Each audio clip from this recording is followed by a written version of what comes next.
Please welcome Joe Dart.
Yo, thanks for having me. It's so good to be here with y'all.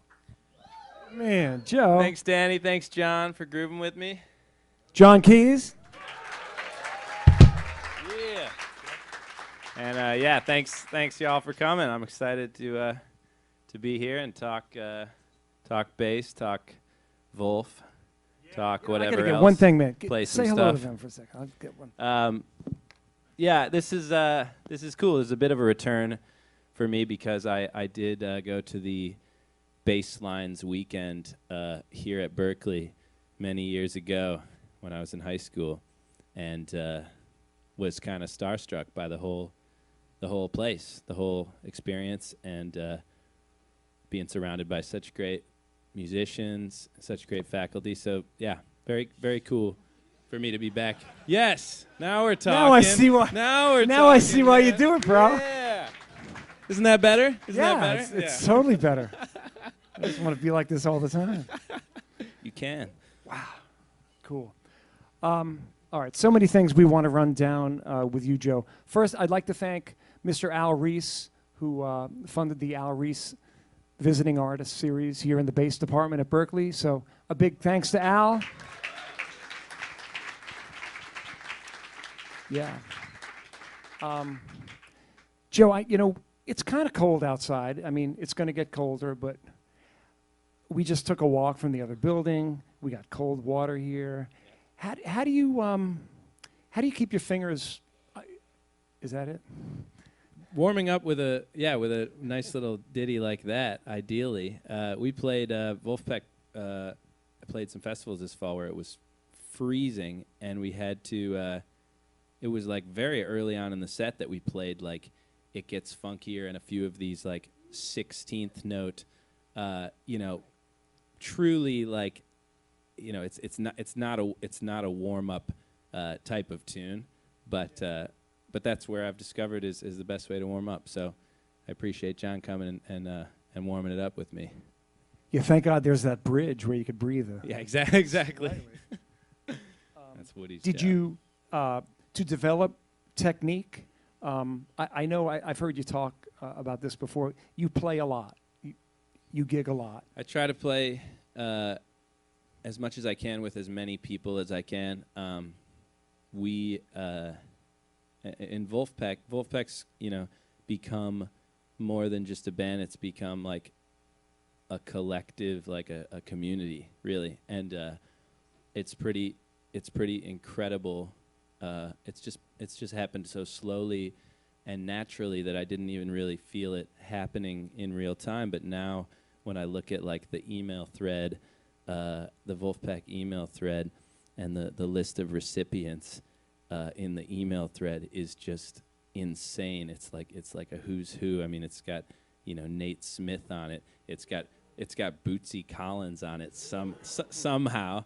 But it's got in addition to the guys in Wolf, so many great guest artists that we've worked with. So yeah, for me, part of what keeps me like feeling good on my instrument and feeling like I'm growing as a musician is playing with as many new people, as many amazing people, being constantly nervous to play with, whoever it might be, whether it's like, Bernard Purdy or like Lewis Cole. I was just thinking like when I think of like just purely the drummers that I've somehow gotten to play with via Volv, it's like truly surreal. So I'd say playing with good drummers helps keep my strength and stamina up, Right. And I mean, the two cats in the band are wonderful too. Yeah, and they're really like one cat too, especially on Deantown.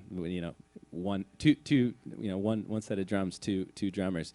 But Stratton and Katzman are both amazing drummers in their own right, which is amazing. Which is what's really incredible to me is how sort of egoless they are, because they're constantly hopping off of the drum kit. It's like Jack is equally happy to just stand on stage without an instrument and just kind of like point at people and call new sections.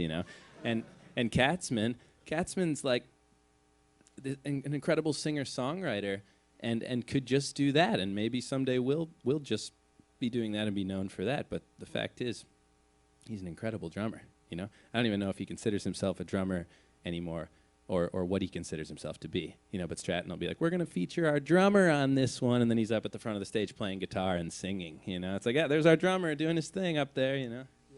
Oh, it's crazy. Let's go back a little bit.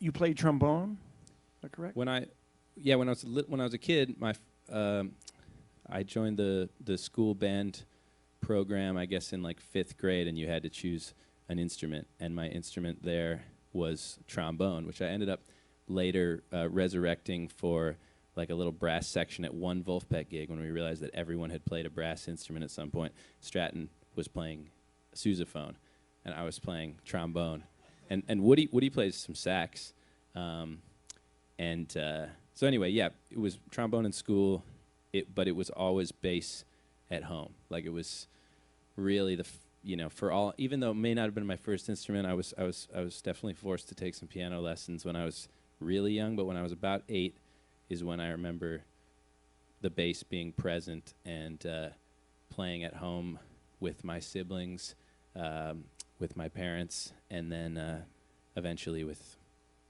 some kids I met at school, and luckily had a good some good teachers and a good band program at my high school. So yeah, I mean, the opportunity to play a lot, luckily, was there from a young age. It's funny that you mentioned that those piano lessons that you were forced to take. Yeah. How many of you had that piano teacher?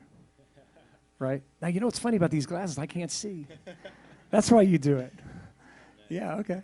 But that's good. So you developed. I mean, he's a Berklee alum, people. Baseline's weekend. Baseline's weekend. That counts. That counts. And I did come really close to actually attending Berklee as an undergrad. Switched at the last moment. Went to University of Michigan, very fortuitously, because it of course led to meeting all my bandmates, meeting Stratton. First semester I was there, and from there it just blossomed. But I find myself constantly playing with Berklee alums, and it's an incredible, like, it's not really network so much as just like it's seeded the music scene more broadly in the U.S. and the world. It's just like everywhere I go, I'm constantly That's great hanging to out with hear. Berklee kids, Yeah. you know, and so it's it's an inspiring thing. I'm very I do consider myself in some small way to be a Berklee alum, and even more so now, getting to hang here with you, and I just hung with Steve, and it's incredibly cool. That's beautiful. You're welcome here anytime. Thanks, man. We love you. I mean, we listen to Wolfpack a lot around here. I do. Thank you, man. Yeah. Thank you. Yeah. You guys do? Yeah. Thank you. I promise to bring Wolfpack to Boston. I promise. You heard it here first. It's a promise. Awesome. Let's share a little bit about some of the teachers that you study with, because I think that's kind of interesting. Talk about that. Jim. Yeah. I was lucky when I was a kid to meet some really great bass teachers up in northern Michigan where I grew up, and they had all played in bands, when they were coming up. Like, one of my bass teachers was out in L.A. in like the early 80s, and when he found out I was a Chili Peppers fan as a teenager, he's like, "Oh, I used to see Flea. I used to see those guys all the time, like opening up, like playing with Fishbone and playing with all these like old school kind of early like punk funk, like Angelino bands." And so he, this particular teacher that I had, like, really, a couple of them really like fostered an interest in like funk bass playing, but from a young age, like years before I would have ever found a lot of these amazing bass players that I now really consider inspirations, like James Jamerson, like Verdine White, like Rocco Prestia. Those guys, I didn't realize I was hearing at such a young age. At Stevie Wonder too, left hand bass stuff. I was hearing it when I was like 10 years old, 11 years old, taking lessons, because these guys considered that to be the definitive bass music. They gave you that as homework Luckily, to listen to and digest. They sent me home with that stuff, and I did have a chance to meet my hero, Flea. Well, very briefly, but first met him by writing a fan letter to him when I was really young. I remember my parents, I must have been like 12 or something, and my parents were like, "Oh, you love this guy Flea, you should write him a letter. You should tell him how much you love his playing," And so I actually did it. I recorded. I had my buddy, who was like a year or two older and had like a tape machine, record me playing like some like Flea stuff, and included it with a letter to him that I mailed, and miraculously, I don't know how he would have ever had time to do this, and how it would have gotten to him, but he ended up writing me a letter back, handwriting me back, and he said, "Hey Joe, your playing sounds great. Keep it up. Remember. Here's my words of advice for you. Remember that the bass is a supportive instrument. You're there to serve the song. You're there to support the other musicians, except of course when you take the lead," which of course I always was inspired by Flea, because he could really take the lead. Such a melodic bass player. He said, "Blah blah blah. Keep it up. Hit me up when you're in L.A. P.S. Listen to James Jamerson on Marvin Gaye's 'What's Going On' record." Those were his parting words. It's kind of like, listen to that, learn that, you'll be okay. Everything else will follow. And he was so right. He was so right. And I got to recently play that first half of that record with Joey Dosick. He did like as his encore for his show. He did the entire first half of What's Going On. And so I actually did have to learn it, or sort of learn it, And incidentally, we got in the studio with Joey to record that first half in Joey's arrangement with James Gadsden on drums, who's still crushing it. Anyway, yeah. So somehow it feels like Flea was even like a teacher to me, even though I did only meet him once in passing when I went before the Berklee Basslines camp. I went to the Flea Silver Lake Funk experience in L.A. when I was like 13. and he sat in with us at the recital at the end on trumpet. He came out just out of the wings, out of nowhere. He was always just over there playing trumpet somehow, and then dashed off before I. So yeah, I wouldn't maybe call it a meeting, but Wow. Anyway, yeah. That's fantastic. Your rhythm, your rhythmic concept, is beautiful. We work on that with everybody. Us teachers or students too. We work on it every day. You guys work on it every day. You have so much energy, and it's like right down the middle, always. Thanks, and we talk a lot about subdivision here, which we all feel. You know, how you're going to get from the beginning of the bar to the end of the bar. And you have this way of moving your neck, man, that's like extraordinary. It's all in the neck, man. Some people say like it's all in the fingers. It's like no, it's all in the neck. Yeah, yeah. When did you realize that you had this neck thing going on? You know, it turns out that I was in some ways destined to be a bass player, not because I had some aptitude musically as a kid, or because like I had the finger dexterity from a young age or anything. None of that really predisposed me to the bass. The thing that did was my neck muscle was somehow, I don't know if some genetic thing went slightly wrong, and when I was a little baby, my parents told me this years after I started playing bass, that when I was a little baby, the first thing they noticed about me that was like abnormal and sort of worrying was my neck muscle allowed me as a 1 or 2 day old infant to lift my head up off of like the little table, the little baby room that all the babies are in. One baby strangely was somehow lifting its little head up off and that was me. So I think if more than anything, people ask us like, yeah, what's in the fingers? Like, no, it's definitely the neck, timekeeping. But that is the time. That is one way that I keep my time, and I do really believe in, a sense of time, a sense of groove, constant, like militant subdivision. I really do consider that to be what really separates something from, sounding good and really feeling good, and that's with Wolfpack. I think a lot of the power comes from the fact that Jack and Theo and Woody, all those guys have just really great time, really great groove, and as a bass player, I think it's maybe overlooked sometimes. Maybe it's would be more the focus of drum lessons as a kid, but I think should be more the focus of bass lessons as a kid is developing great time, developing great, subdividing and never letting, fills or anything really get in the way of keeping that time right there and keeping it really feeling good and keeping it locked in, with the kick drum.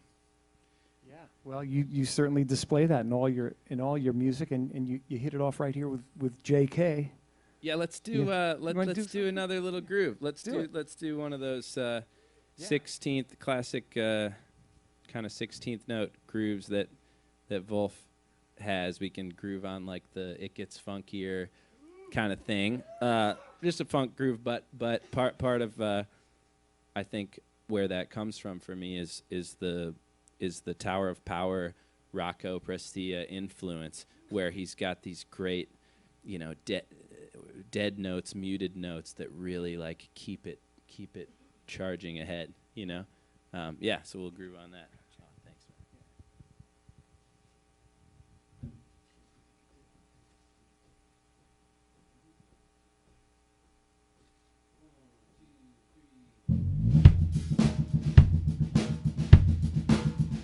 man.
John Keys. bro. Yeah.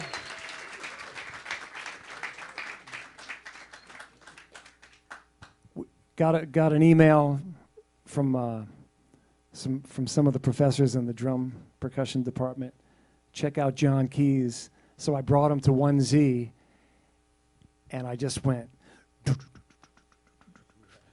and he did it. That's right. Yeah. Yep. I knew you'd approve. Got the power. You got the Yeah. power.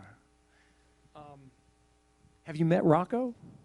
I never have. I would love to. Yeah.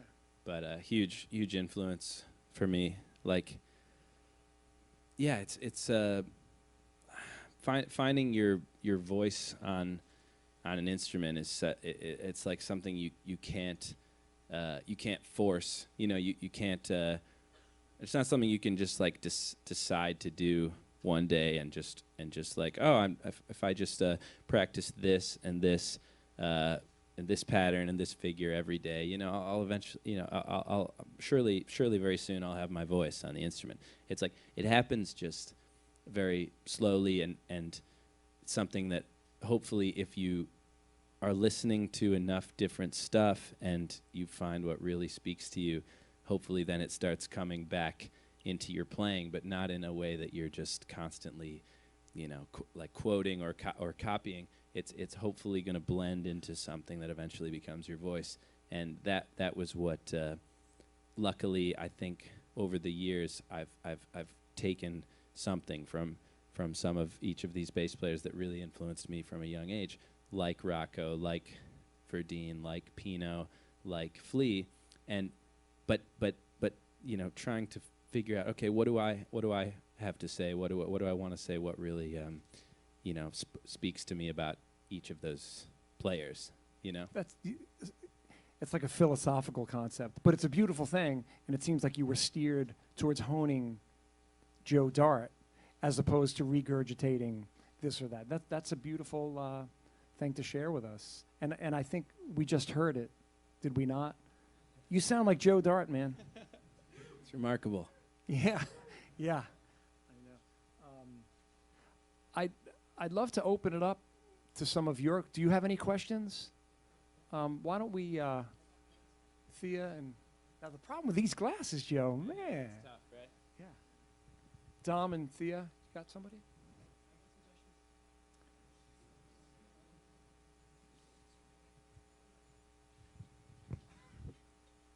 We'll share this around.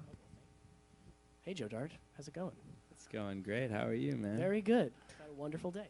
So I wanted to ask you, when you come up with licks on the spot, because I assume that you don't come up with them all beforehand and then go, oh, okay, this would be a good place for that. What % of it would you say is trying to mess yourself up and then get out of it? That's my theory on how you come up with licks. It's great to hear you say that, because while it's not something that I don't think I was doing that until I found out that that's what Woody was doing to himself.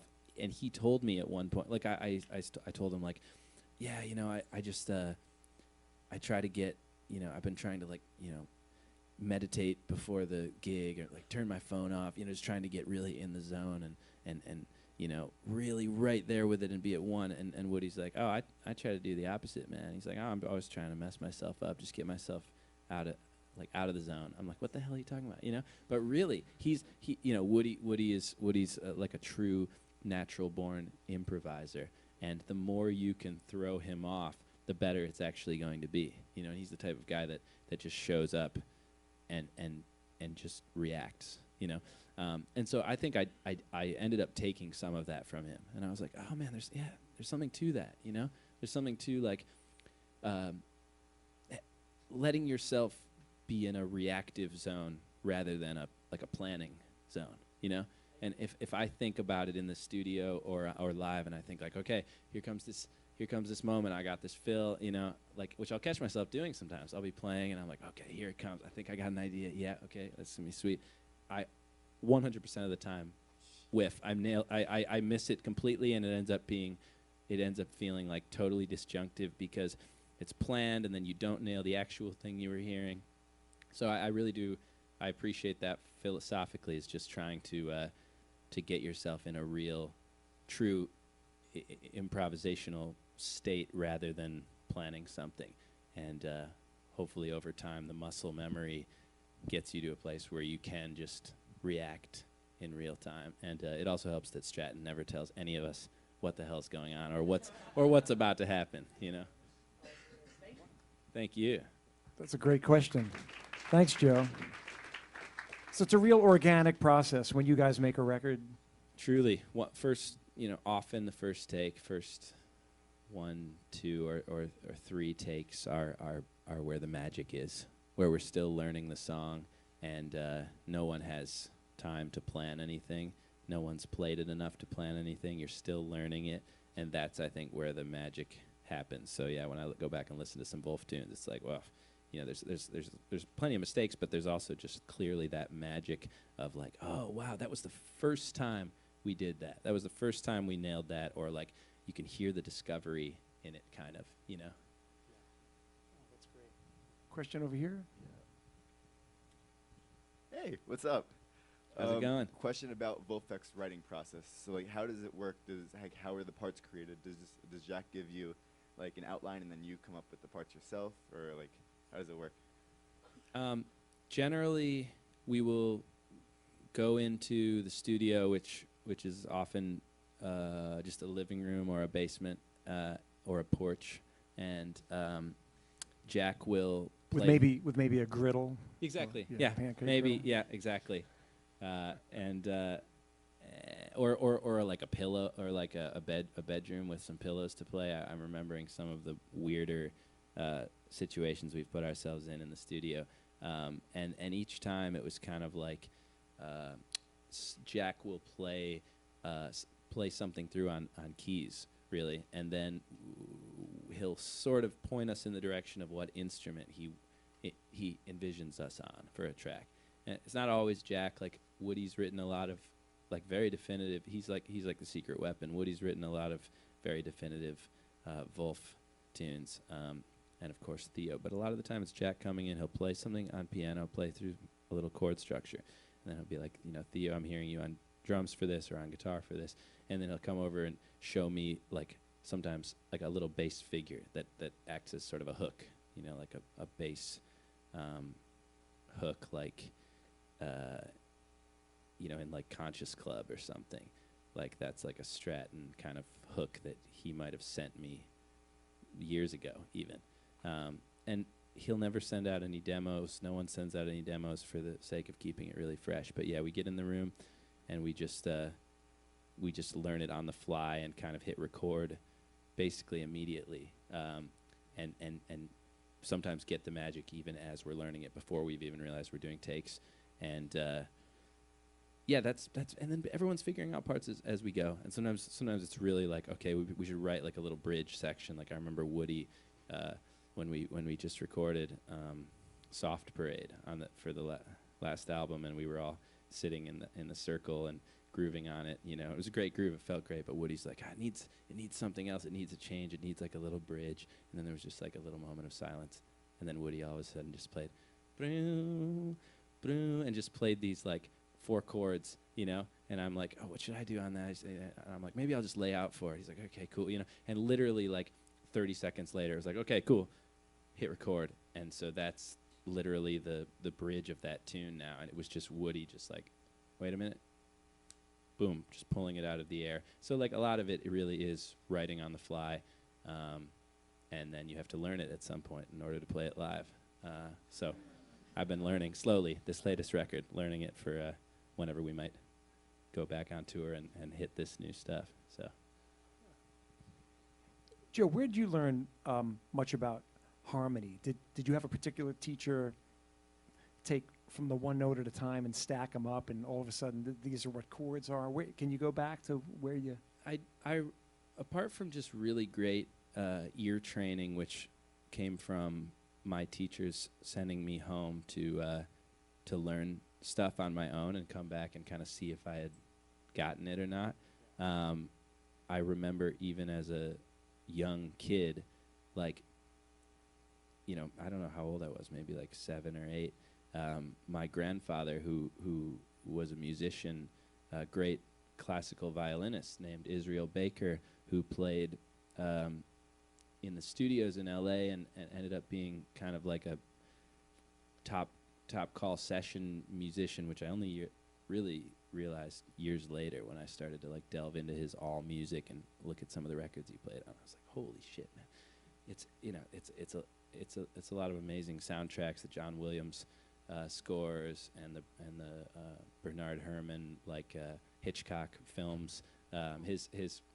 He passed away like 10 years ago, but it was one of the cool little lines in his obituary was that his claim to fame was being the shrieking violin in the shower scene of Psycho. You know, ree ree ree ree. So very definitive. Some very definitive violin parts were played by him. But I didn't really know. I didn't realize that until years later. But he used to call me when I was a kid and quiz me. He lived in L.A. I lived in Michigan, and he would call me and he'd be like, "All right, are you listening? Are you near the piano?" And I would go over to the piano, and then he would go to his piano, and he would like play an interval, and he would quiz me on it. He'd be like, "Oh, what is that? You know, what am I playing here?" And he'd play a chord. He'd be like, "And what's that?" You know, and he was always incredibly like it felt demanding as a kid. Like what do you expect of me? You know, I'm like 7 years old. But the thing is, he was sort of a child prodigy and had perfect pitch and like was, and so I think he was completely out of touch with, you know, what it might be to be like, you know, a little kid like casually thinking about like playing some music and like, you know, like playing recorder at music class. I wasn't like destined to be some like child prodigy like he was, but he definitely not only helped with some early ear training, which I do not have perfect pitch, but it was fun hanging out with him because he did, and he would sometimes, when I was out in LA visiting him, like a car horn would go off, and he would be like, "You hear that?" And then he'd name all the notes that were in that car horn. You know what discordant notes were. It was really fun. But anyway, more than just the purely musical stuff, he just really instilled the idea that you know, that music was a viable career path. You know, and my mom, growing up with him, really saw what being a professional musician can look like. You know, you can be a totally, you know, relatively functional person. You know, I mean, he was eccentric, as many musicians are, but he had like a family and a home and was a working musician in L.A., like 9 to 5 kind of thing. You know, so. Wow, that must have been really comforting for you to know that you didn't have to. I mean, from speaking with, you've spoken with people too who their parents just don't accept the fact that, okay, but you'll get a real job sometime later. You didn't have that experience. Luckily, luckily from a young age, it seemed like one of the things I could choose to do for my career someday would be to be a musician. That's you know, beautiful. And I feel very lucky to have to be doing that now. You know. We're lucky that you did it too. Thanks, man. Yeah. Oh, that's beautiful. Question?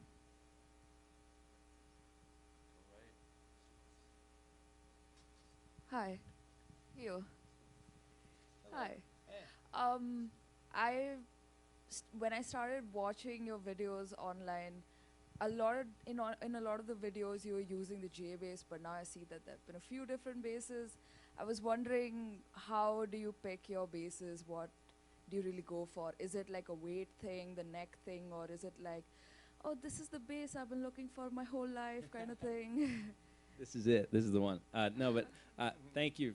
That's a great question. I got my Fender J bass it was my second bass that I got when I was learning bass. The first one was like a very cheap, like Samick bass that had like extremely high action and was just extremely unergonomic, if that's a word. It was terribly difficult to play, but I think helped me develop finger strength in a way. It's like if I could play anything remotely musical on that, then when I got to a bass that actually felt good, I sounded like I could play the bass. And eventually, after 2 or 3 years of that Samick bass, I got a Fender Jazz, like just used in a local music shop. It was like Mexican-made, basically not an expensive Fender jazz bass, but it was a real Fender, and it was my total go-to axe. It was the only one I owned for like many years, and really only in the past 2 or 3 years have I acquired a couple more basses, and part of it was Stratton owns a little stable of basses that he would sometimes bring to a session because he thought that it would be particularly well suited to a song we were playing. So, you know, maybe it was like the P bass if we were doing a more Jamerson thing. And one fun bass he has, which he bought off my friend whose little brother used it when he was like 7 or 8 years old, is a P Junior. It's a jazz bass, or it's a Fender P bass Junior. So like not only short scale, but like short scale, tiny, which I play on my first car, and I think Wait for the Moment. God damn! I always thought that was in the lens. Yeah, right. Well, it's good because in one of the you'd be forgiven for thinking that because my head is also giant in one of them. So you know you'd be forgiven for thinking it was a trick of the light. But that you know that throws you into a different zone, and I think playing that bass threw me into a different zone on those songs, and ended up being somehow the right bass for those songs. And then Jack owns this Carlo Robelli bass, which might look familiar because this bass was designed after it. But his Carlo Robelli bass, which had like flat wound strings on it, I would mess around on and ended up playing on a few of the kind of disco funk tracks of Wolf, including the first It Gets Funkier and Daddy Got a Tesla, among others. And so between a handful of the basses that Jack owns, we kind of started to be like, oh, this is the cool bass for this kind of tune. This is a cool bass for this kind of tune. And then I really fell in love with that Robelli bass that he had. And eventually, when Jack and I started to meet more people, kind of in the industry, in the manufacturing side of the industry, we met the guys at Music Man, and we we started talking to them, and you know, we said like, there's if we were ever gonna design something, an instrument, it would be like designed after this Robelli bass that we kind of envisioned as the ultimate like funk bass, the ultimate kind of like Bernard Edwards, Music Man-ish kind of thing, and that was what gave birth to this instrument, which we built with them, which is based on that bass. Just Jack calls it the single speed funk bass. It which just has a volume knob and one pickup, and is like totally kind of natural wood finish and just minimalist in every way. Kind of has that Wolf minimalist ethos, and some flat wound strings. And so increasingly this is like, you know, my funk axe, and it's replaced the Robelli. But yeah, I guess long story short, it started to be that we could choose from among a handful of axes that we owned together and choose the right one for the song. But then live, I started to use this bass more and more because it's brand new, and they Music Man built it for me, and I said like, oh, I'll try it out on the road, and it's been amazing. And so now me and Jack are trying to convince them to build a few more and have kind of a Wolf bass available, you know, sometime. So Is it just one, Joe? Just one? this is one of a kind. One of a kind. Yeah, Yeah, you're killing it. Wow. at the moment. Wow. Thanks for Nice the question. Hi, how are you? So with Wolfpack, you obviously play with a variety of different singers, and you guys do a lot of instrumental stuff. So my question is, does your playing style change depending on who's singing, or whether or not there is a singer, or is that dependent on the song? That's a great question. I think I'm always trying to really serve the song, and so that's why when there is actually a singer live, it's much easier to do that. Like in the times when Antoine is in the studio with us or Theo's singing live, it's like so much easier to serve the song because you get the arc of it, and you get, you know, you see where they're singing and where they're not singing, and you see where their phrases are, and you can bounce off of that and respond to that. Harder to do are the songs where I think it's an instrumental, and then later, and then the whole time Jack knows it's not going to be an instrumental. We're going to add lyrics later, but he doesn't tell me. And so like with Christmas in LA, you know, that was just an instrumental track, and then later Theo wrote and added vocals. And so hopefully the bass doesn't like, you know, hopefully I'm not like playing out in sections where it's like, why would you be playing out there? That's like this tender vocal moment, you know. But I think I do when it's an instrumental song, we all sort of like can see where the focal point would be, and it's like if there's not going to be a singer, like maybe this is like a section where Woody kind of plays out a little bit, or where the bass plays out a little bit. And either way, I always try to kind of arc the tune, and really like if there's going to be a little bass moment, a little fill, a little lick, a little thing where I step outside the bass, the kind of hook of the bass line. It's usually that last chorus, you know, that very end part, which I always loved when bass players would do that in like pop songs, you know, like you'd be listening. It to was something always on the radio. fade out. Yeah, always, exactly. Yes, to the point where, yeah, I remember when I was a teenager, it must have like the iPhone must have come out like right, you know, when I was in high school, and I had this idea for an app that would automatically bump up the volume of a song as it was fading out, and I was like, it's going to compensate for it, and it's just going to stay right there so you can hear all the cool shit that's happening. It's always at the end of the tune. I'd remember I'd be listening to like Steely Dan tunes or something, and like the guitarist would be really starting to step out, and then it was fading. It's like, it wasn't appropriate for radio, you know, but I want to hear it. But yeah, so I think, you know, always trying to arc the tune, always trying to serve the song, are hopefully things that are present, whether it's an instrumental track or a vocal track. That's great that you mentioned the arc. We had Tom Hamilton of Aerosmith in, and folks were asking him, as was I, you know, is there like a magic formula to writing a song that's going to be received by your fans really well? And he said, well, not really, but he certainly tries to create the arc. Yeah, the energetic arc of the song, and that's true also, you know, I feel with soloing, it has to do with just really, you know, building something that people can that their ear can grab, and then playing off that and stepping outside of that. But you can't really step outside without first building this fundamental song. And that's even how I think about soloing, is like when I'm playing a solo, I'm also like, a lot of the time I'm keeping time, like whether the drums are there or not, you know, the ghost notes, really keeping time and really building a figure slowly, and then playing off that and playing against that, you know. That's great. Yeah, that reminds me, one time John Clayton, the bass god and arranger, was here, and he said, you know, you're never really playing by yourself. That's what I just got from you describing that. And he's on his upright, and he starts playing the first little bit of Bye Bye Blackbird. Do, do, do, do, do, do, do. Of course, everybody in the audience sang the next line, you know, so it's like that. That's a great way to think. Yeah. And your music seems to flow like that beautifully. That's why it's so exciting for everybody to listen to it. Thanks. Yeah.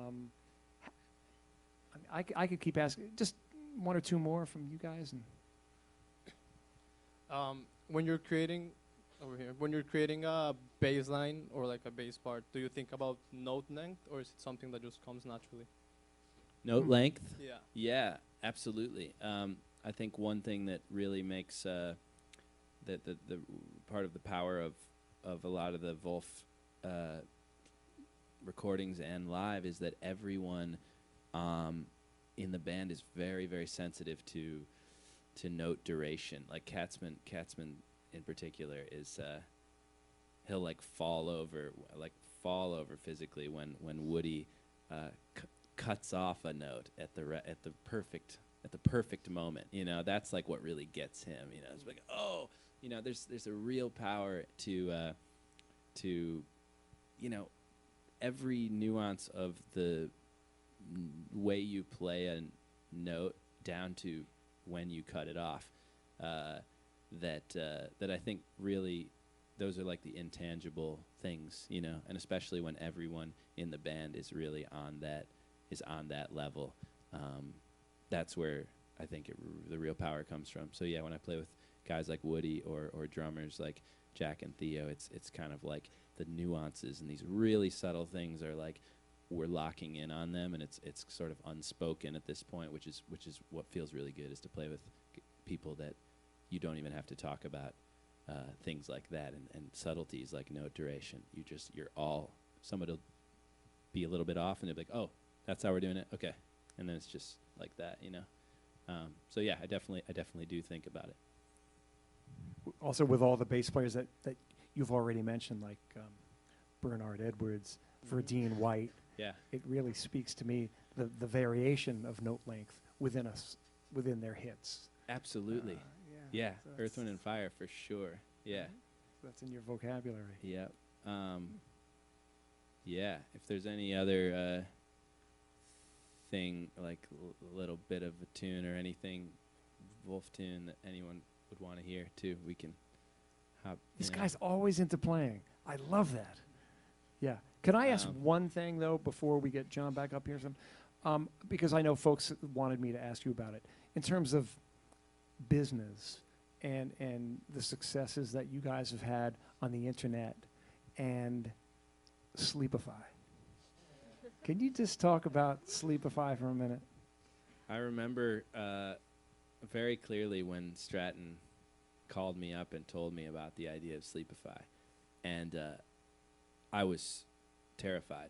I was terrified. I thought for sure that this was the beginning of the end for the band. Like, you know, like But it was in the beginning, somewhat, or I mean, yeah. I mean, right. Like maybe it would like kill the band before we ever had a chance to attain any real success. Like it was pretty early on, and Stratton, you know, he's always been a hacker. He's always from the moment I met him, you know, I realized he had this real subversive quality where he was always trying to hack the system and like really across that's the what board. it takes, I guess. Yeah, across the board. And when he called me and told me, you know, I got this idea that, you know, because he was thinking a lot about the royalty structure of Spotify, you know, and he was thinking a lot about how, you know, just how screwed musicians are getting by the streaming economy, and how could you either rig up something to actually somehow make money from the streaming, and at the same time really kind of make a statement about it and kind of draw attention to it. And so Jack's brilliant protest was to game the system, and evidently before Sleepify, it hadn't occurred to Spotify that someone could just put up one of their songs and play it on repeat, and that was his idea. And he said, yeah, we're going to ask people to I'm going to put out a silent album, and each song's going to be 31 seconds long because it only registers as a play after 30 seconds. So if you play a song for like 10 seconds and then skip it, it doesn't register as a play. That person doesn't get paid. So it has to be 30 seconds to register as a play. So he made all the tracks 31 seconds, and he said, I'm gonna ask everyone to stream this record while they sleep. It's gonna be called Sleepify, and then we're gonna go on a I don't remember if the tour was initially the vision, but we were going to go on a free tour subsidized by this, and we were going to go to all the cities where the people streamed the album while they were sleeping the most.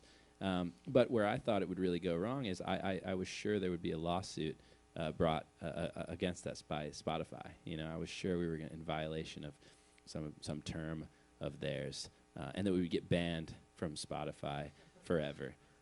And also that maybe that we would only ever be known for this stunt, you know, like we'd be a little footnote, you know. And we did get a lot of press from it, and I thought, like, well, this is even worse now that it's really taken off, you know. Now we're really just going to be the Sleepify band. Luckily, you know, we also happen to make music that people checked out as a result of the Sleepify thing. They maybe heard about Wolfpack through Sleepify, but then they might have checked out a record or two and really liked it. So luckily it did end up kind of being a stepping stone. We did go on the free tour. It was awesome. It was an amazing experience. Spotify did shut it down. They did pull the plug. They did sort of blacklist us for a moment. but you know, it kind of all worked out. We you know, we gained some fans from it. We had some fun, and Jack's always been a real music business kind of maverick. He's always been fiercely independent. You know, Wolfpack's always been independent. Has never aspired to a record contract. Have always been kind of DIY, and that comes from Stratton. That's his ethos. And the thing is, you don't have to be a huge band to be successful and make a living if you own the rights to everything. If you don't have to split the money with a million people and a record label and this and that, you can actually make your small, you know, living as a career musician by having like a relatively small but dedicated fan base who come out to your shows and listen to your records. And so yeah, I mean, I feel very lucky that apart from being in a band with some amazing musicians, I'm also in a band with amazing business mind that is Jack Stratton. You should get him here to do a thing with the music business program or something like. That would be great. He's so he's inspiring to everyone in the band who has their own solo things as well. To like, oh yeah, remember, you know, you don't have you don't, you know, you can kind of do it yourself now, and we're an internet band, if that means anything, and so yeah, we you know, own it yourself, do your own thing. That's fantastic. Joe, whose idea was it behind the Jamerson? Yeah, the visual. Yeah. That's a Stratton video concept, and in fact, Jack has always been a YouTube kind of artist, which makes perfect sense. And he did visualizing Jamerson bass lines, which are really incredible. He also did this thing called the Sound of Two, where he puts two completely disparate video clips of musicians playing together and makes it sound like they're playing with each other. It's totally mind-blowing. And yeah, there was one, I think it was Corey Henry and Bernard Purdy, which was my personal favorite. Although there was a good like Michael Brecker and Steve Jobs one, I think, too, at some point. But naturally, yeah, that's a Stratton. He's, you know, he's a good follow. Give him a follow on YouTube. You know, apart from Wolfpack, he's got a lot of really great muso visual concepts. Yeah. And you're the youngest guy in the band? Yep. Yeah. And they all finished University of Michigan? We all met at University of Michigan. I left school early to go on tour and sort of never stopped touring, and thus sort of never went back to school. But you know, people will ask me, you know, like, how important is it to go to music school? You know, is this the key to being a you know, successful like musician or a professional musician? And I don't know whether it is or isn't, but I can say that for me personally, it was, even if it wasn't the degree, it was the chance meeting of all of these people that went on to be my bandmates and best friends. You know, if I hadn't gone to University of Michigan Music School at this particular time, I wouldn't have met any of them, and that made all the difference. You know, so I really do value that when I think about going to music school, going to a place like Berklee. It's like, it's as much, if not more, about the people you meet there, the people you play with there, and the connections you make, than anything else. You know, that to me is the real power of it. Oh, that's great to hear. That's the networking, right? Yeah, that deserves applause. Yeah. Great stuff. Well, I know you need your fix because you haven't played in 15 minutes. That's right. I love the way you play, man. Thanks, man. John, you're around? Should we groove on Yeah. one more thing? Yeah. Yeah. Oh. So. Is too this many all good request options. hour? What did I hear? Conscious Club, Deantown, My First Car. Deantown. Do a little deep cut. Maybe Deantown. Yeah.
Man, that's a great. Oh, we're good. Oh, yeah, we're good. Can I just ask you about some of those lines? Did they come out first time out? Is that like you talk about? I'm gonna give you On Deantown? Deantown was the far and away the most challenging Wolf session that I've ever done. Woody sent me that bass line on like MIDI, and he You're thought kidding. he thought like we need to do a bass, we haven't done like a bass feature in a couple albums, like we had done Beastly, but then we hadn't done a bass feature in a little while, and naturally the Teen Town influence, but at some point by the way they I don't know when, but Theo started calling me Dean at one point, which comes from a long evolution of nicknames. But anyway, it's too long to get into. But at some point, it landed on Dean, hence the name Deantown. And Woody sent that out, and I remember like spending all night, like the night before, like late into the night, like shedding that for the session the next day. Because I wanted to be able to like nail it. I didn't want to have to do a bunch of takes. Like I thought, oh yeah, I'll show Woody I can play this, man. And it was incredibly challenging. And now playing it live with the band is as much an audience participation moment as anything else. They sing the whole thing with you. Right? Yeah. Dublin, Ireland was it was the soccer crowds that really brought it, and it started to be that way everywhere else too. But yeah, it's fun, man. Keeps me limber, and it's fun playing with. I mean, Katzman and Stratton, like the dual, two one set of drums and one lampshade for Theo, like awesome. In the And I saw the clip with Chris Steele the other night. That was beautiful. Yeah, unbelievable experience to play with Chris. Yeah, I mean a big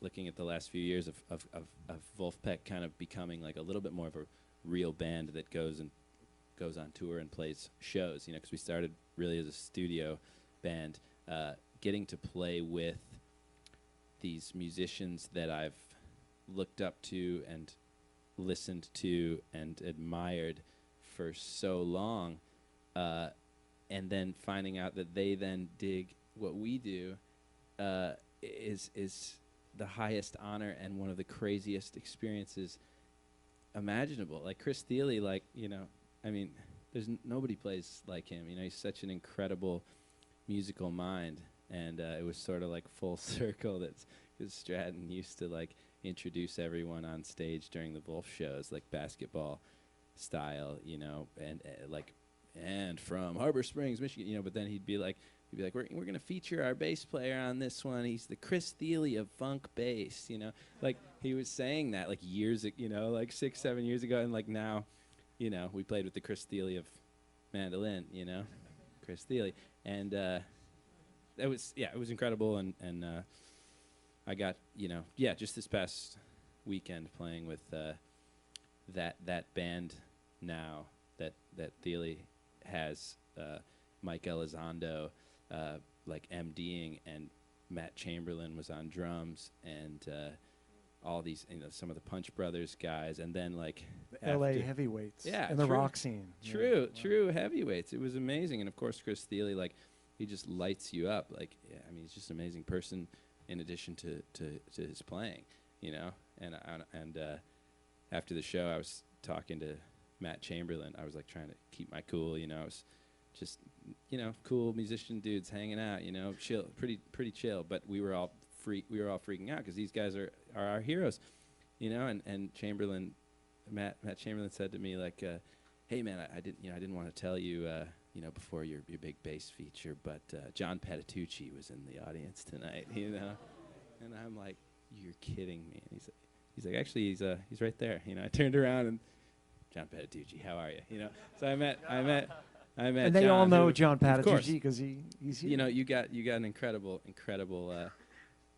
faculty here, and so anyway, getting to meet some of the great bass players that I've always looked up to, as well as drummers and other musicians, is one thing that keeps me. I'm just so grateful for it. It's every time Wolf goes on tour, we seem to somehow find ourselves in the midst of some insane room of players. Joe, how did the Michael Bland sessions come about? You That all know was- that one? Yeah, In fact, I had Victor Wooten in a class, and I told him about Michael Bland and showed him the track. He didn't know about you it. serious? He knows Oh Michael my Bland God. from Janet Jackson and all this stuff. Incredible. Yeah, well, Corey Wong, who is part of Wolfpack, came up in the Minneapolis funk scene and was always basically like Prince. The Prince effect is so real in Minneapolis. Like, you can really feel it there, and it's palpable. Like his shadow, his influence. And Corey came up playing kind of this Minneapolis funk. This Prince kind of lineage is just in the blood, and he ended up playing with a lot of Prince's past and present band members, just because that's who apparently just plays at clubs on any given night in Minneapolis, so actually Corey said that one time, and Prince would just show up places in Minneapolis, and Corey said that one time Corey was playing at Bunkers in Minneapolis, which is where I first met Corey and where I first saw Michael Bland, the Bunkers Jam, funky and low volume, and so Corey was playing guitar there in the band, and he was at one point like mid solo, like just shredding, mid solo, eyes closed, just really channeling, and he feels like something on his hand, like he's kind of at the front of the stage playing a solo, and he kind of feels like someone something like touching his hand, and he like kind of comes to and kind of looks down, and it's Prince handing him a $5 bill, like like just good job, here's a $5, and that kind of shit just apparently happens in Minneapolis. But yeah, Bunkers is where I first saw Corey and where I first saw Bland. And then Corey hooked us up with Michael Bland, and we went into his studio. And I mean, a truly one-of-a-kind drummer. I've luckily gotten to play with, I really feel like gotten to play with some of the great drummers alive. And he's one of them. And his groove and his time are so solid. And I really love that track because it's like a feature. It's like a drum feature, but he doesn't. It's like the anti-chops, It's just like, here's the feature, boom, boom, ka, boom, boom, boom, ka, boom, boom. It's he's doing nothing except just laying down just the perfect groove, the perfect time, every fill in time, And his drum solo is amazing too. But it's not like a chops thing. It's like a crazy displacement thing where it just lands at the end and feels so good. That's a beautiful tune. Man, it was so much fun. Yeah. So Was that a first take? I don't think we did more than two. Yeah. We just hit it, and he didn't know what we were gonna play, of course, because that's the Stratton. That's the Stratton way. Like keeping musicians in the dark about what is about to happen is what Stratton. Well, does that's best. interesting. It seems that's the way you guys operate, but everybody in the core band has done so much preparation that you're ready to do that. Right. And we all here 24/7 work on preparation. That's it.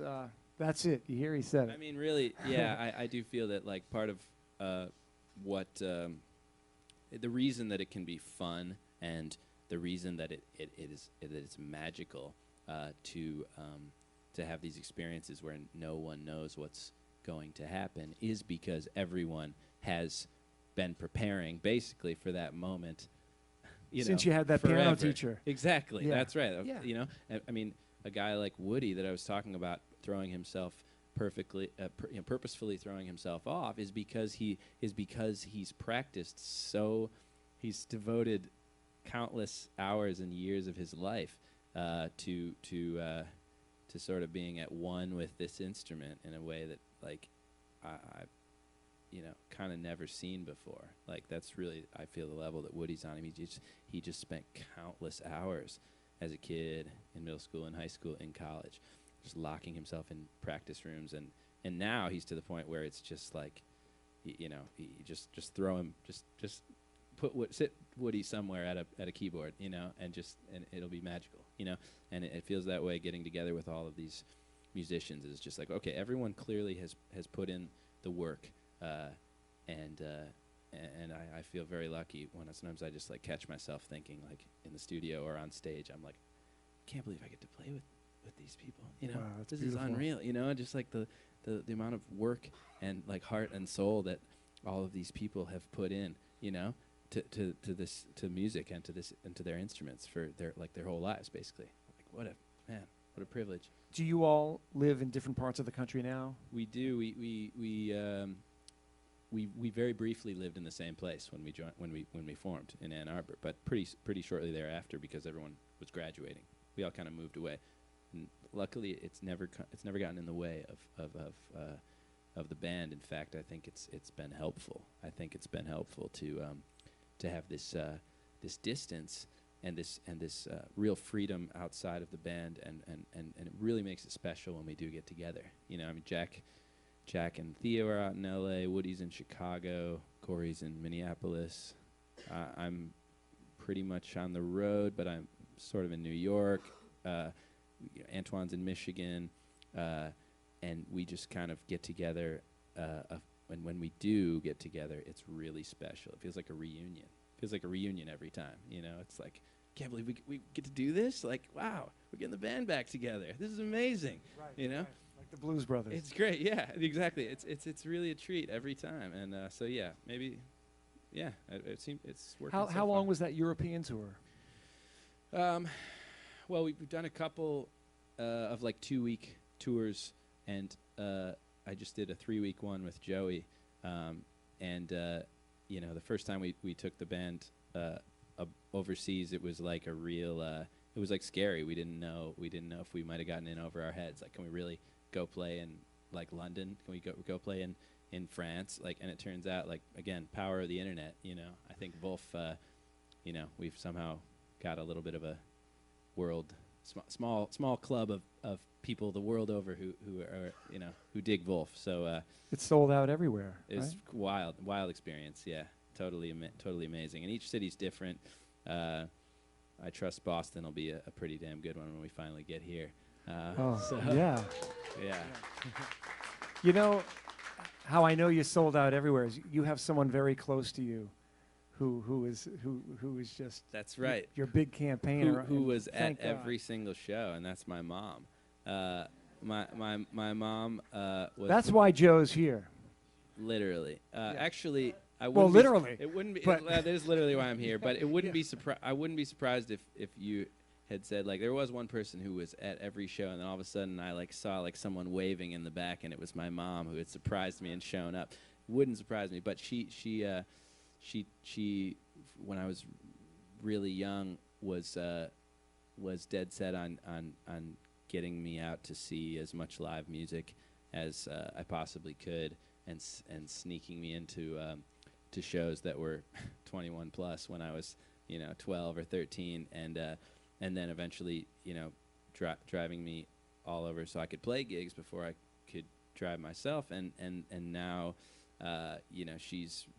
she and the parents of the other members of Wolf are among our biggest fans who have traveled to see us in such far-flung locales as Paris and Berlin, and it's fun. It's of course when we play LA, like she's from LA, it's fun for her to to go back and see us in these clubs that she grew up seeing bands in. You know, like we played the Troubadour with Joey and Theo, and she was there, and it was just like a really amazing moment. So yeah, I thank her for you know, helping foster my musical education and career, and also being so supportive and helping me helping actually put us in contact here. Yeah, please thank her. Because Danny couldn't get through to me, but evidently could you know, my mom is very active on social media, evidently, and sort of the de facto head Thank of the God Wolf people our fan age club. are active on social media. Well, yeah, To exactly. get in touch with you guys. Facebook would have been gone a long time ago otherwise, I think. So yeah, she's sort of the fan club, one of the fan club reps. So yeah, I do thank her. I also have to thank a former student and good friend, Dave Barron, who's not here right now, but he's in New York.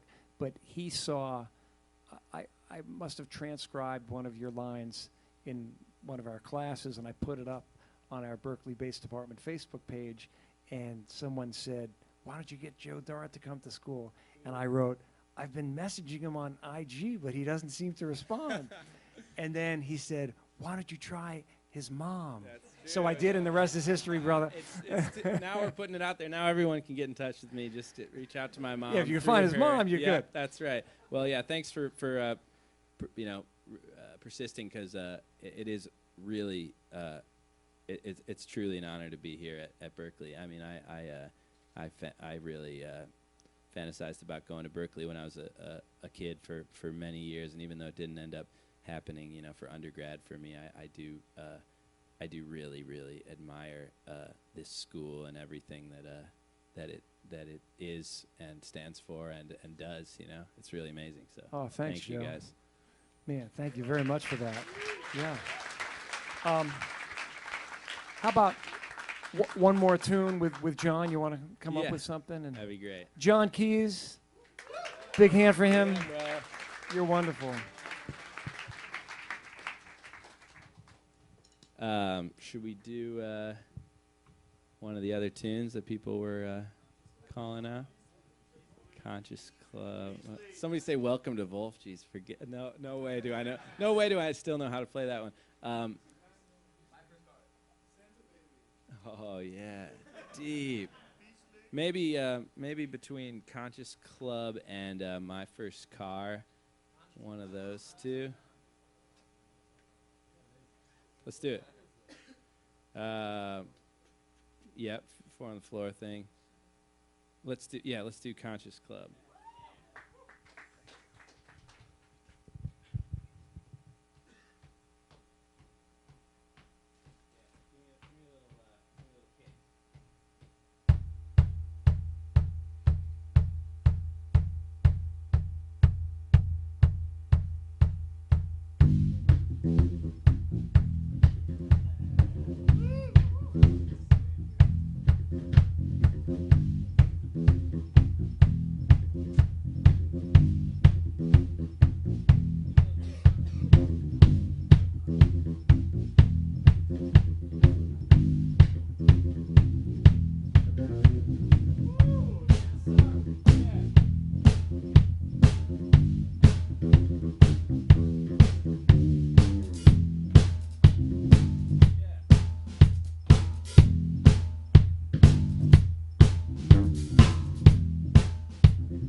Thanks, y'all. Thanks, John. Crushing, man. Hey, Joe, did you early on have a some sort of warm-ups that you did something that helped you build your chops? Before I had a long list of great drummers to play with, I played with a drum machine, with a metronome, but as soon as I had one that worked at all, a drum machine, and a looper pedal. I was telling Danny, actually, like, I had this instructional DVD, it was just called Slap Bass. Perfect. And it was still in the heyday of instructional DVDs. And I remember my brother got it for me. He said, I hope it'll be, good. And I already had one instructional DVD that I adored, which was Flea's instructional DVD with Chad. Such a classic. Amazing. I think it's up on YouTube. Or maybe it was Chad's. They both had instructional DVDs that were really hilarious and amazing. Anyway, this guy named Ed Friedland had an instructional DVD. And it later turned out, I discovered this when I auditioned for Berklee, that Ed Friedland taught at Berklee. So, another Berklee connection for me. I guess I sort of learned to slap and learned the power of, like, the sampler, the loop pedal, and the drum machine from Ed, because he was just in a studio. It was just him and his bass and, like, this little drum machine thing and this little looper pedal. And he would just lay down these grooves and then kind of solo on top of them. And I remember checking that out when I was really young, and I was like, "Oh, cool! I guess I don't need to find anyone to play with. This is great. Just sit alone in my basement with my looper pedal and my drum machine." So I do think the positive side of that is that when I was playing all those hours with a drum machine, working on grooves, and then looping myself to find some cool bass lines to then solo on top of, I was able to develop pretty good time and groove that would serve me then later when I would be playing with drummers, or when I would be playing those sections of the Wolf tunes where the band drops out, or when it drops out and it's just kick or something, where, like, if I didn't have good time, it would just fall apart. The song would slow down, or the tunes where I'm in charge of starting the tune. Things like that I feel like are central to the role of being a drummer. Drummers should feel very confident about the time for those reasons, because they have to start off tunes and whatever. I feel like equally important, as I was saying before, for bass players. So yeah, I can definitely recommend both spending some quality time with a drum machine, as well as a great drummer, if possible. That's fantastic. On that note, Marcus Miller spent a week with us some years ago. Were any of you here for that? No, I guess it was a couple years ago. I get my years mixed up. But anyhow, it was a good time, and it was fantastic. And he said when the Linn drum and the Oberheim DX kind of came into play, it wiped out 3/4 of the people who thought they could do sessions. You know what I mean? Sure. Because of this precision. Yeah. I think earlier you said, I believe in militant subdivisions, but that'll get you straight up. Yeah, and the drummers that I really love are truly militant about the subdivision. I mean, you watch Bland, you listen to his playing, Michael Bland, and it's just, here's where it is, and it's never leaving, and it's right there, And another one of my favorite drummers we were talking about earlier today, Jeff Porcaro from Toto and like a million records, including The Steely Dan sessions. The Dan, who I love, and Michael McDonald, Keep Forgetting, unreal. Yeah. That's a cut and a half. Anyway, just the drums feel so good on that, and I think he's one of those drummers who. And Garibaldi. Yeah, I mean, there's like my short list of drummers that I truly love because the track feels so good, and it took me years to figure out who they were. I just knew I loved that song or that artist, and it's like, oh, well, I think the reason you love it is because it's Jeff Porcaro, or it's Steve Gadd, or it's Garibaldi, or whatever, yeah, so just being that hardcore about the time and the groove is something that drew me to certain drummers, but then I later realized, like, oh yeah, that's equally important as a bass player. Do you ever get behind the kit? No, not if I can help it. I mean, I can't. Stratton says I can. Stratton's like, oh yeah, you can do it, man. Like, you could, because Stratton. I told the story recently to somebody that Stratton informed me that I was actually a drummer, not a bass player, but I was a drummer. The first time we played together. The first time Jack and I ever played together, Jack was shouting. He was the drum kit. I was on the bass. We were in his basement in Ann Arbor the first time I met him, and he was shouting over himself and all of us, "You're a drummer! You're a drummer!" Like, what does that mean? But what he meant was like, you have good time. You have good groove. You don't need me as a drummer to like keep the groove going, stay on top. The bass is locking in and it's right there. So maybe that's what he meant. We can only guess at what he meant. But I want to ask you one question. We haven't gone there about health maintenance, both your hands and mentally, and keeping your heart in shape. All of that. How do you do it? How does the band do it collectively? Yeah. Talk about that. I mean, it can be really. You can, if you're spending a lot of time on tour, which the past few years I have, it's easy to fall into a state of various unhealth and unwellness, because you might not be sleeping very much, you're driving all day, playing late into the night, maybe you're, luckily no one in my crew, no one I know, no one in my band has ever done any drugs or anything like that, and I think it's really important to to remember that music is a lifelong, hopefully going to be a lifelong pursuit, and we're in it for the long run. So luckily there's no real self-destructive behavior, but there is just the simple fact that you got to take care of yourself, and I try now to just, I mean, it's basic stuff. Get enough sleep somehow if you can. Hydrate, which I haven't been doing. I got Joe, this have a hit. giant bottle. Yeah. Yeah. But I got you. I'll hold my. thank you, man.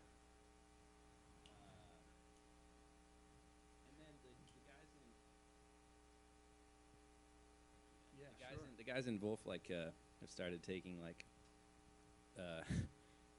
great leaps forward in health and finding ways to exercise on the road. Jack is a militant vegan now. He thinks that's going to be the secret to longevity as a musician, which I can't understand for the life of me. No, but I think we've all taken steps towards just trying to live a life that is balanced. I guess I think that's what it comes down to. I think it can be really hard as a musician to live a life that feels balanced because things are not necessarily set up for the career of music.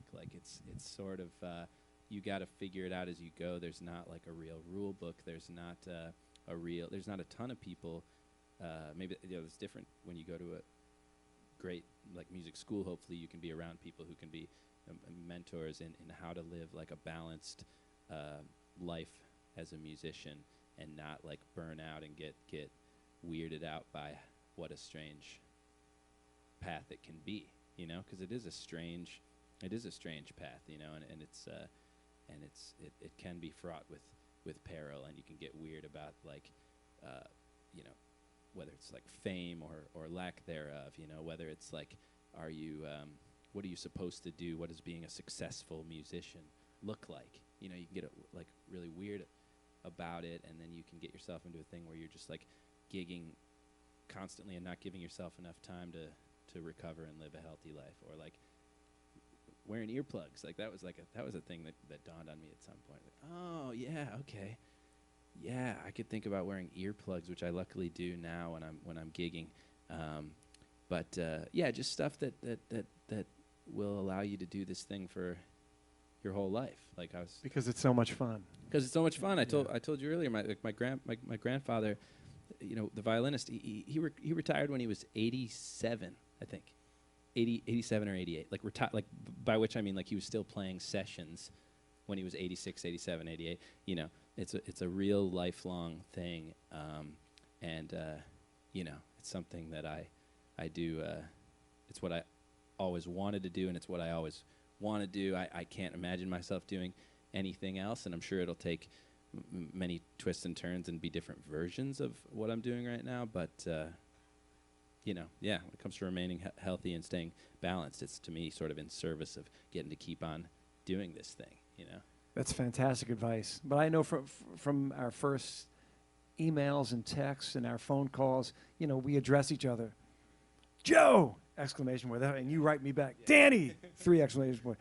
I'm with you, man. And enthusiasm goes a long way. I learned that from playing with guys like Theo Katzman, who is, I remember his Twitter bio just saying enthusiast. He really is. That's great. I want to follow him. Yeah, truly. I mean, that's what he does. He plays many instruments. He wears many hats. He's great at many things, but he ultimately is an enthusiast of life, really. And I hope to be some measure of that. Oh, you've shared that with us, for sure. That's beautiful. 1 or 2 more questions before you guys got to study for your finals. I get that. Thea? Hi. I was actually going to ask. I know you guys just touched on it a little bit, but since you said since you were young, you were okay. I want to be a musician, and your parents really facilitated that. Now you're touring. You talked about the health and stuff, but is there some goal you have in mind, or somewhere you want to go? You've talked about playing with Purdy, with these amazing musicians, and maybe there's more musicians you want to play with, but do you have some personal goal for yourself, or right now are you just kind of not thinking about it, kind of riding the wave? It's a great question. I think when I start to think about that question is when I start to is when I can sort of veer into existential crisis, but I'm with you. I ask myself the same thing, What's the goal? What's next? Where am I aiming? What am I trying to achieve? What's the end goal here? And then I take a step back and take a breath and realize there is no end goal. It's like it's like a Buddhist thing, like the path, is the way. The path is the goal, or whatever. Like you're on it right now, and the goal is to just stay on it, and hopefully have all these things along the way that feel really gratifying and really amazing. And it's mostly in retrospect, mostly in the moment I'm super nervous and on some level of uncomfortable because I've pushed myself maybe outside my comfort zone, or I'm playing with musicians who I feel like are oh my, what am I doing here? That's a feeling that I've realized comes with that path, but looking back on it, on some of these experiences that I hopefully will continue to have, it's whoa, that was it, like when I think about well, what's the goal, what am I aiming for, it's oh, that was it, and hopefully that'll be it again,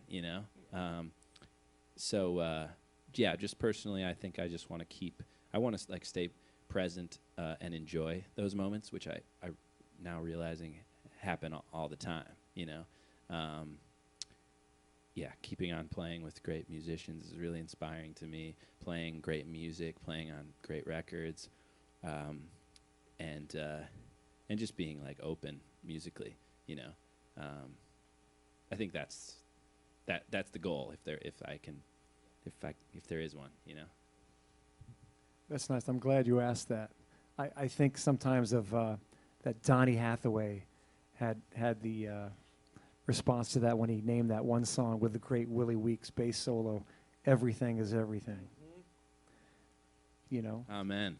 Yeah, I think so. And maybe that bass solo is kind of everything too. That once I we haven't realized mentioned Donny Hathaway live. Was that Yeah. one of the records that you were steered towards? Yeah, Donny Hathaway live was partially recorded at the Troubadour in L.A. And when I got to, that's another cool thing, is apart from playing with cool musicians, is playing cool, venues that really you feel oh my God, I'm standing in the footsteps, hallowed ground. I remember playing the Troubadour with Joey last year and thinking wow, this is potentially where I'm sitting, is potentially where Willie Weeks played that bass solo. You know, it was either there or the bitter end, where like it's half and half. The other half of the record. Yeah. So, yeah. No, it's somehow true, isn't it? Everything is everything. Yeah. Great question. There another one? Hi. Okay, two things. One, you're on my phone case, and I think you're wearing the same shirt right now that you are on my phone Hope case. so, yes. Yeah, it's pretty cool. Also, He has an endorsement. for That's that. right. yep.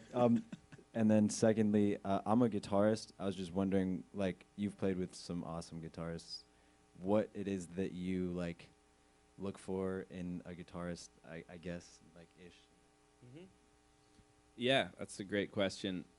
When I play with, like, I've realized how different guitarists, like, just how broad the spectrum of the types of guitarists there are out in the world. Like, maybe it has to do with that instrument's, like, the legacy of that instrument, and how far the boundaries have been pushed since, like, the invention of the electric guitar, you know, and how many different directions you can go with it.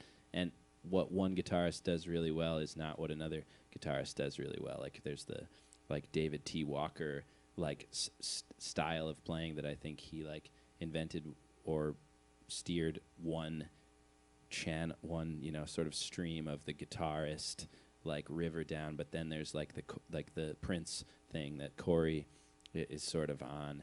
And then there's, like, I don't know where Theo lands really, because he's, like, such a multi-instrumentalist, and maybe what he really does is, like, serving the music, which he kind of does on every instrument. But when it comes to playing with guitarists, like, it's a lot of the same thing I think I look for in any other instrumentalist is like, sensitivity and time, like we talked about, and supporting, you know, playing supportively, and locking in.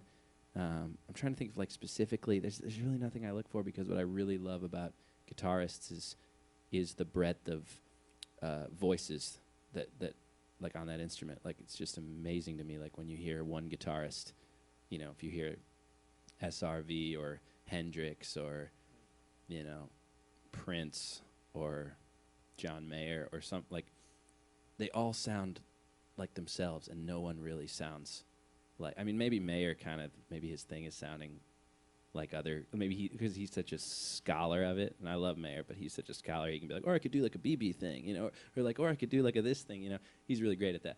But a lot of guitarists, I feel like, it's just like, wow, it's like hearing a singer. It's like hearing Aretha Franklin or something. It's like, well, you just sound like Aretha Franklin. You just sound like you. So, yeah, I guess if I were really going to boil it down, I'd say, like, people who speak through it have a unique voice on it.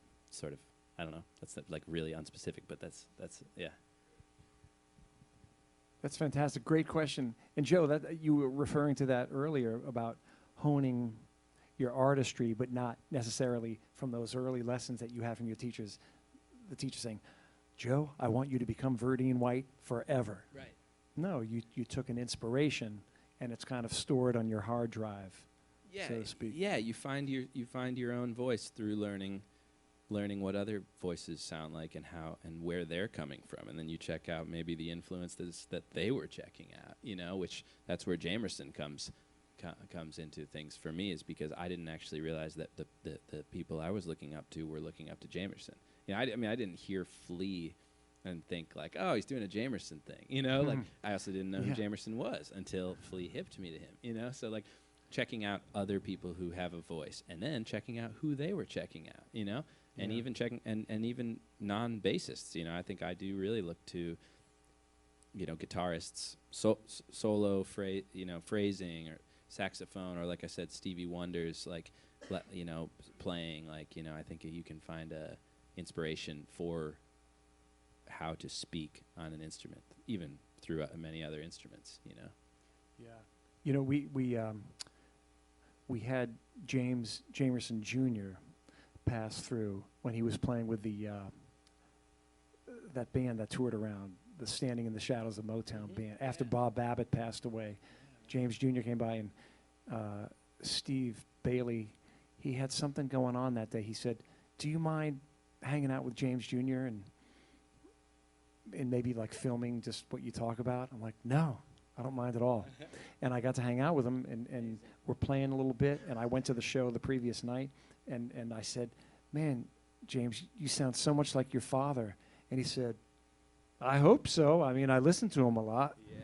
I grew up with him." How crazy is that? But he was amazing, James Jr. Yeah. He had a thing going on. He had something going on with his spine. He couldn't stand up that straight. But then they'd come out on stage, and the music straightened them out. Yeah. Music is the Powerful. panacea of life, you know. It's true. That's amazing to hear. Yeah, because I've seen other like sons, you know, like offspring of musicians who maybe didn't even learn it from directly, like with Felix Pastorius. Yes. Or I recently saw Pino Palladino's son play, Rocco Palladino, you know, and when I hear that voice coming through, and it's not always that they actually learned it from their parents, but like it almost makes you feel like there's something in there, like genetically, you know, which is really amazing. And yeah, with Jamerson, I mean, there's some of that, I think, in the just gene pool of bass players, because it's like such an important part of the vocabulary of it, you know. Yeah, gotta be. And his playing is just ubiquitous. I mean, you Yeah. go to the market to get a soda or something, Yeah. and there's James playing on those I little know, speakers. it's He's just the everywhere. greatest. I know. Yeah, truly. Well, in closing, Joe, I just want to say that you're such an inspiration to all of us, what you do, and I speak for everybody to thank you for that. And the other thing is that you're turning young people on to this instrument, to how to play it, to how to feel good playing it, and you're playing a huge role in the progression and the evolution of this thing called bass. Thanks, Danny. That really means a lot to me. It means a lot to be here with you guys, and it's been such a warm welcome. Thank you so much. It really means a lot to me. On behalf of, you know, Steve Bailey and the chair, and Sandro Scotia, the assistant chair, and just right on down from the top. I've seen so many people this week. "Joe Dart's coming in." I'm like, "Yeah." I'm like, "He's really psyched." This is so great to hear. Because everybody Thanks, really man. thinks highly of you and what you're doing, don't you? And Thank you, guys. Appreciate it. Yeah. And we want you to keep making more music and staying healthy. And thank you for sharing your life with us and coming up from New York. And bring Wolfpack here soon. It's a promise. It's a promise. Yeah. Thank you, All right, guys. Joe.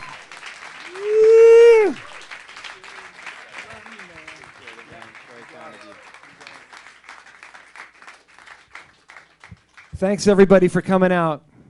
Have a wonderful evening.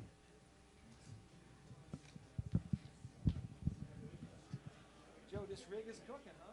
It doesn't disappoint. Perfect, man.